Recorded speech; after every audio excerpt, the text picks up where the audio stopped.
Hey guys, if you want to use your courtesy lights also as approach lights, or if they're your rock lights and you want to use them as approach lights, so that way they dim down and ramp up when you open your door, unlock your car, or even get close enough to the driver or passenger door.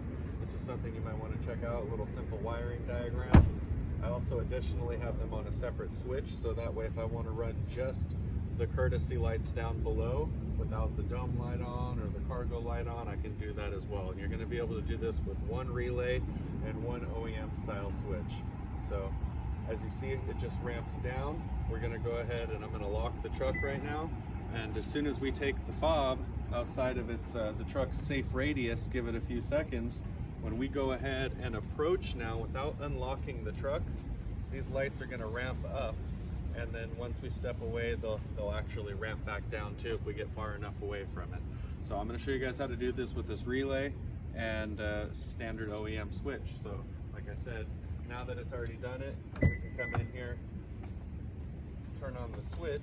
So if we wanted to say we're doing some off-roading or something like that, we're out on the trail and we just want the lights on below, we can have just the lights on below. The blue wire in here is actually pin number 19, and it was blue in my 2020 Tacoma. The yellow wire nut right here was pin number 11, and it was yellow in my 2020 Tacoma. This wire stays 12 volts continuously, even when the light is not on. The light is controlled by a switched ground, which sends a variable signal, a VDC signal. So it's going to do that, and it's going to get it to ramp the LEDs on and ramp the LEDs back off. If you have a small amount of LEDs that are pulling a small amount of voltage, you can use this exact wiring diagram. You're not going to have a problem.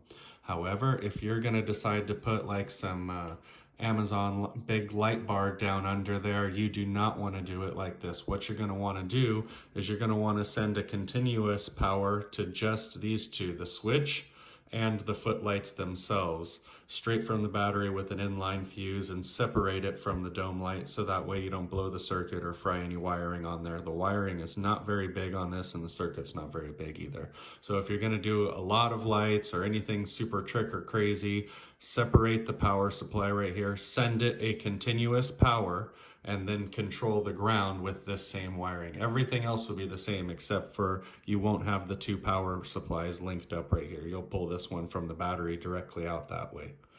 Now what we're doing is we're only really concerned with this ground wire. So if you go ahead and do it where you're supplying a larger amount of LEDs or a bigger power supply, then go ahead and don't worry about tapping into the 12 volt power supply in the A pillar. You're only worried about getting the ground wire down to your relay right here.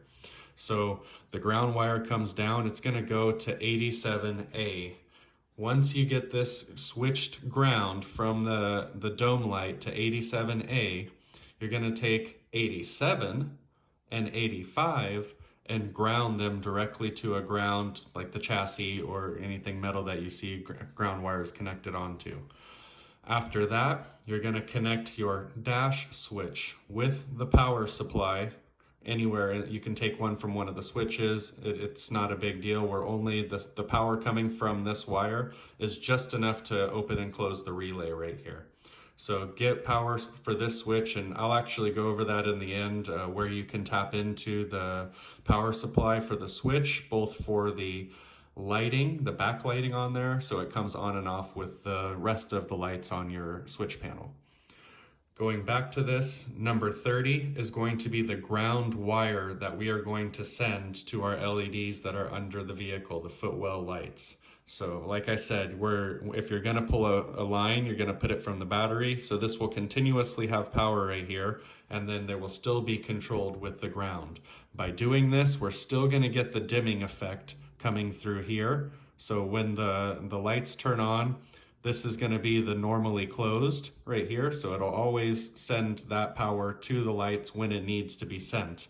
And then when we wanna power the switch right here, it's going to switch it over to the ground continuous to the switch over here, so that way we can run the lights for an extended period of time without having the cargo lights on or the dome light on.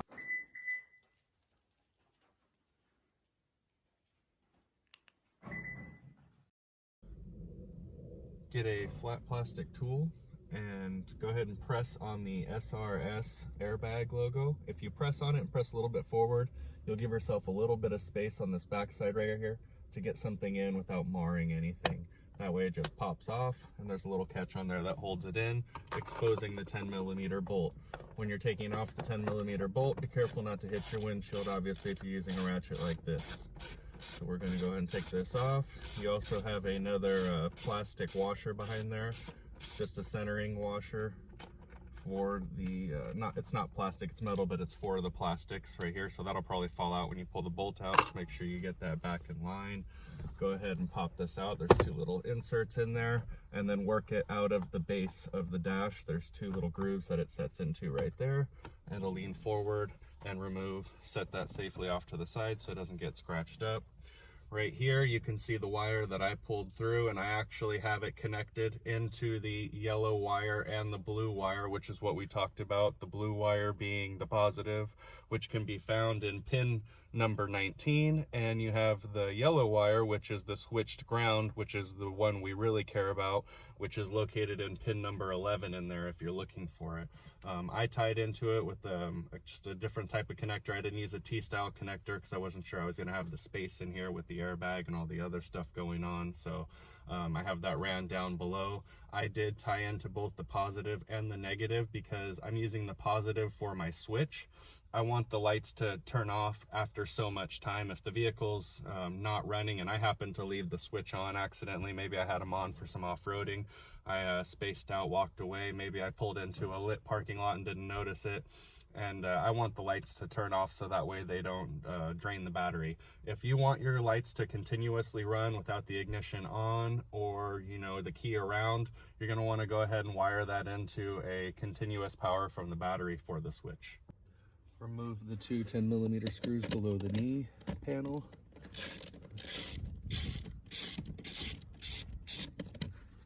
Set those off to the side.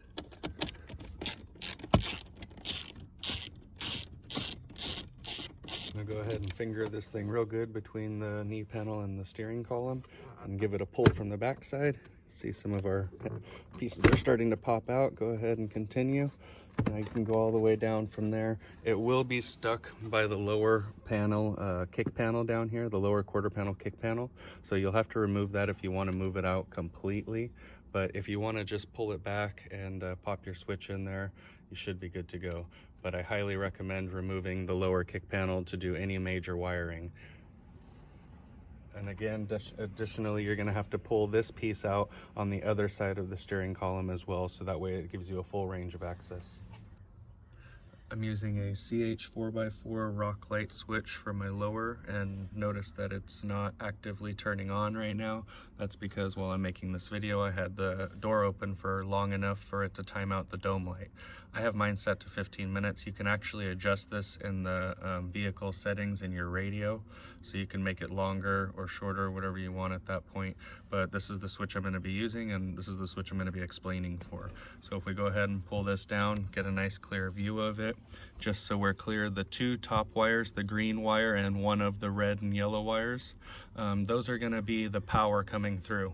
So our green wire is going to be excuse me, connected to the yellow wire that was in our A column up there. So this has been soldered and shrink wrapped onto here. The power comes in, then it comes out of the switch once the switch has been activated, and this is going to go down to your relay to pin number 86, and that's going to go ahead and turn the relay on. So we're not actually pulling very much power from the dome circuit power supply at all. And I have a power supply coming from the battery to my relay, which is stuffed back in the corner. I wanted to keep it nice and clean in this area. Now the other two wires down below, the ground wire and the other red with yellow stripe, is going to be connected to your backlighting. You want to make sure you connect both of these because, like we said earlier, most of the lights inside of here are a switched ground. So that's going to be something you want to be aware of. Now I'm going to show you which terminal we're connecting this into. I currently have mine connected into the cargo lights, just as the cargo light as the backlighting for the switch, so that way it turns on and off and has the dimming ability still as well. This is the cargo light bed light switch. what you're going to want to do is tap into the 2 top corner wires. The green wire on here is going to be for the red with yellow stripe on it, and that's going to be your positive for the backlighting. And then you're also going to want to make sure you take the black wire from your switch right here and tie it into this beige tan wire, because this is the switched ground, which is going to actually control whether the backlighting is on for this. So yeah, I know I used 2 different switches. I doubled them up in one splice. If you guys don't like it, you can write a comment about it or something. Oh well. So that'll get plugged back into here after you make your connection. And for the most part, other than getting your relay wired and sending power from the battery, if you're doing it that way, if you're just running some small pedal style lights, you probably don't need to do that. Now that you're kind of finished up, or you know that what you're getting into at this point, make sure you're soldering all your wires down here using a shrink wrap that has some adhesive in it, so that way it kind of seals everything in there, especially when you're doing under the cab lights or anything that's going to be exposed to rain, anything like that. Just be mindful of wire management. Don't leave a huge bundly mess. Take the time to snip out extra wire. For this wiring right here, I would normally have that all shrink wrapped up and everything, but like I said, I haven't said it yet actually, but what I want to do, instead of tapping into these wires in the future, I don't want to tap into any more of the OEM wires. I'm going to go ahead and tap into the wires that these are connected to. So if I have another switch install, I'm going to use these for the backlighting. I'm not going to tap into the OEM stuff. If I want the switch to be on the ignition, I'm going to use this same wire for the pull down relay, so that way it shuts off after an extended period of time. I don't leave it on, come back to my battery drained.